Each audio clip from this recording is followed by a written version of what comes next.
Hi everyone, my name is Becky and I like to read. Welcome back to my channel. Today I am going to share with you my top 10 books of 2021.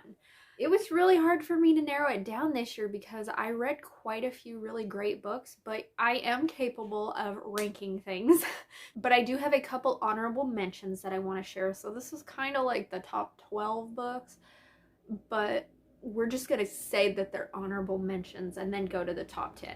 This hat does not match anything I'm wearing today. My first honorable mention is Ray Bear by Jordan Ofueko.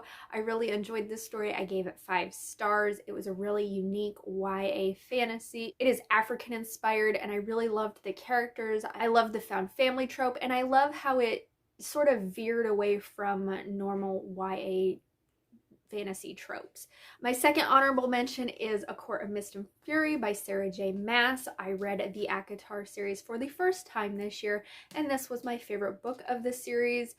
It just missed out on my top 10 list, but it's still one that I can't stop thinking about and I will probably eventually reread at some point. So now let's get on to the top 10 books that I read in 2021. Coming in at number 10 is a fantasy romance that I discovered this year, and it is Queen of the Sea by E.M. Howell. This is book 2 in a series so far.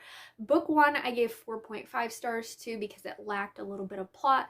I really enjoyed book 2. It had much more plot, even though the smut was dialed down. I still really enjoyed the relationship between the characters. I loved the more advanced plot that we got, and I loved seeing these characters develop in their powers and their relationships and whatnot like this. This is a duology so far. It should be turning into like a trilogy or a series eventually, but it is about a woman who is half elf, half human, and when she goes to her neighboring kingdom's king to ask for help with her territory that's been struck with drought and famine and people trying to kill her people, she ends up running into the man who was her first crush, and they explore their relationship, but he isn't exactly somebody of high importance, so they don't think that they will be an advantageous match. I do like to compare this series to A Court of Thorns with Roses. If you like ACOTAR, I highly suggest you check out this series. This is book 2 though that I gave 5 stars to, so check it out. Number 9 on my top 10 books is The Inheritance of Orquídea Divina. This is an adult contemporary fantasy. This story revolves around a family, in particular Orquídea's descendants. She tells them to come to her house that she has never left to claim her inheritance, and when they show up they discover that she has been keeping secrets from them that are quite magical, and 3 of her descendants in particular start to develop magical abilities, and they have to try and figure out how to live with them. All the while they're trying to discover who Orquídea was in her past and what led her to be who she is. It was really great. I listened to this on audio and I could not put it down. I also really love this cover. This has to be like one of the prettiest covers that I've seen this year. So if you like adult fiction with some magical realism, I highly recommend this. It does involve family relationships, which I personally enjoy, and I think it's just a really great story. Number 8 is The Gilded Wolves by Roshani Chokshi. This is a YA historic fantasy. It is about a group of people who come together to help this man named Severin find a piece to help him reclaim his magical inheritance. It takes place, I believe, in the late 1800s Paris, France, and all these characters have like some sort of, not necessarily magical ability, but they have some sort of ability that makes them valuable to Severin. But they're also just really close friends. There are some relationship dynamics within the group that I really enjoyed. And overall, I really thought that this book had a very well done, diverse cast of characters. It's probably one of the most well done, diverse casts that I have ever read. And I really just felt like this book made me smarter reading it. So if you like YA that's on the older end of the teen spectrum, I highly suggest you check this one out. Number 7 is a completed series, and that is the Market of Monsters series by Rebecca Schaeffer. This is book 1, Not Even Bones. I listened to the first 2 books on audio this year, and I read the 3rd book physically, and I freaking loved this series. It is such a unique YA fantasy series. You have never read anything like it. It is kind of gruesome and gory and bloody. as you would expect from this cover. And I loved the characters. I loved the relationship between the characters. There's no romance in this series. There's just great platonic friendships. And it involves a girl named Nita whose mother sells magical beans body parts on the black market, and she brings them to Nita to dissect so she can sell them. And one day she brings her a live specimen, and Nita isn't quite okay with that, so she makes some decisions that end up getting her put in the black market, where her story really takes over and takes effect. If you like audiobooks, I highly suggest this one. It was a really well done audiobook series, but physical book wise, it's just as great. And I cannot recommend this enough. I need more people to read this. So if you haven't already checked this out and you're looking for, again, an older teen YA series, I highly recommend this one. Number 6 on this list is The Nameless Witch. This book made me laugh so hard. I went into it thinking that it was a middle grade because of the cover, but it is actually an adult humorous fantasy. I like to compare it to The Princess Bride, so if you like The Princess Bride, you might check this one out. I listened to the audio and it was really well narrated. It is pretty much about a witch who has no name, who her mentor is murdered, so she sets out on an adventure to avenge her mentor. And along the way, she is helped with her demon dunk. Along the way, she is helped with her demon duck, her sentient broom, and a couple other friends who just make the story super humorous. It was really unique and I really enjoyed it. So if you're looking for something that will make you laugh and just a quirky, over-the-top adventure story, I highly recommend this one. And books 5 through 1, I all gave 6 stars to. Number 5 is The Bone Houses by Emily Lloyd Jones, maybe? This book really surprised me. It's kind of a zombie story, which is why it got 6 stars for me, because I'm not really a fan of zombie stories. I just never enjoyed them. And this was the first book that I genuinely liked the zombie element of it. And I think it's because the zombies were a fantastical element, not like a science fiction element. But this is the story of a map maker and a gravedigger who have to team up to go on this adventure to try and break the curse that is put on these zombie-like creatures to try and save her village. It was so good. It's another one. It's so unique.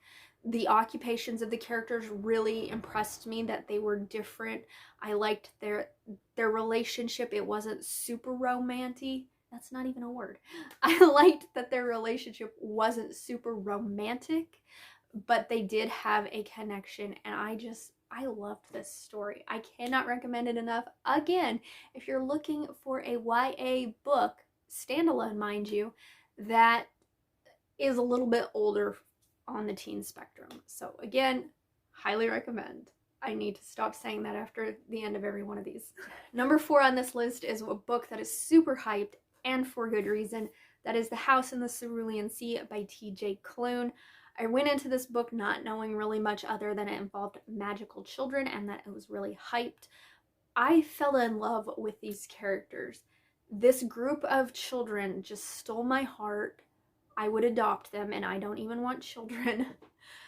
But this is the story of Linus Baker, who is a straight-laced, rule-following man, and he is sent to this orphanage to see if these children are living a good way and if this orphanage should remain open. And when he's there, what he encounters are children who just want to be loved and accepted for who they are, and a found family that he never knew he needed, and his relationship with Arthur. He ends up falling in love with Arthur, and it is just so sweet.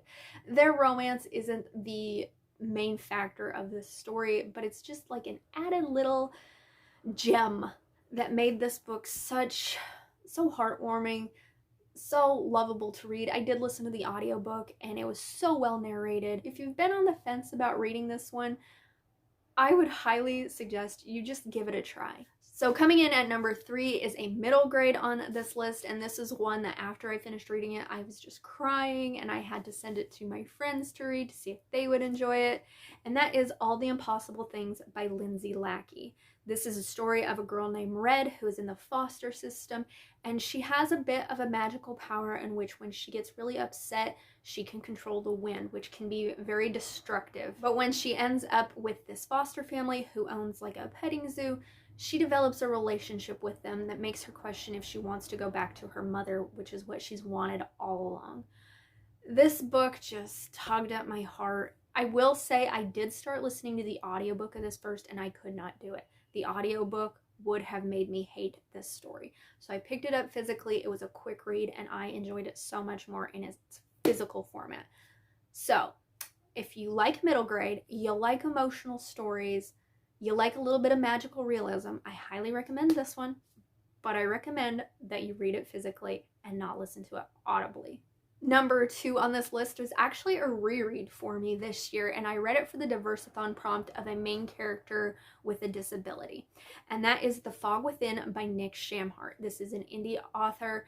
This book, again, had me sobbing. It is about a girl named Megan who has autism, or what she refers to as the fog, and it's her story from childhood to adulthood of how she lives with her autism and the relationship she has with her father.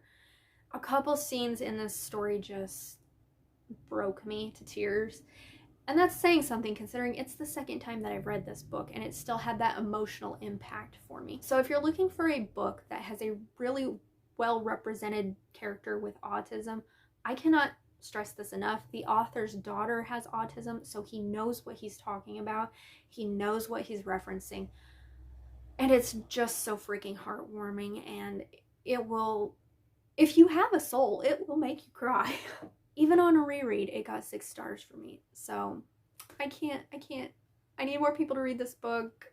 Check it out.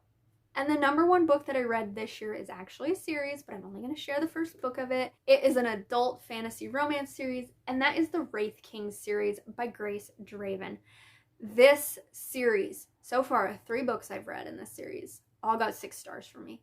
Absolutely freaking loved it. It's my new favorite romance series.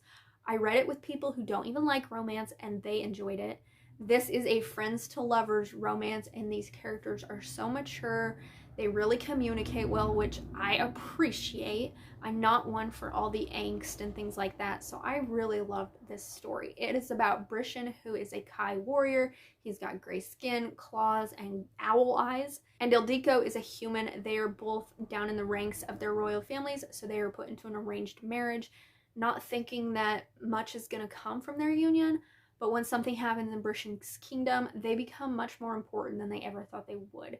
It has a great fantastical world and plot involved with it. It's got great side characters who get their own story in the 3rd book, which I, again, absolutely loved. But I just loved their relationship. It was witty, and there was chemistry, and it was a slow burn. And I loved it. I loved it so freaking much. So if you are a romance reader and you have not checked out this book, you gotta check out this series. It's just so freaking good. I will say, if you're somebody who likes angsty romances, you might not like this one because it really doesn't have a lot of angst in it. But if you don't, I highly recommend this one. So these are just the books that I have physically with me that made my top 10 list. Let me know down in the comments if you've read any of these, what you thought, and let me know what has been your number 1 read of 2021, and maybe I'll end up reading it soon. You never know. Thank you guys so much for watching, and read something great for me.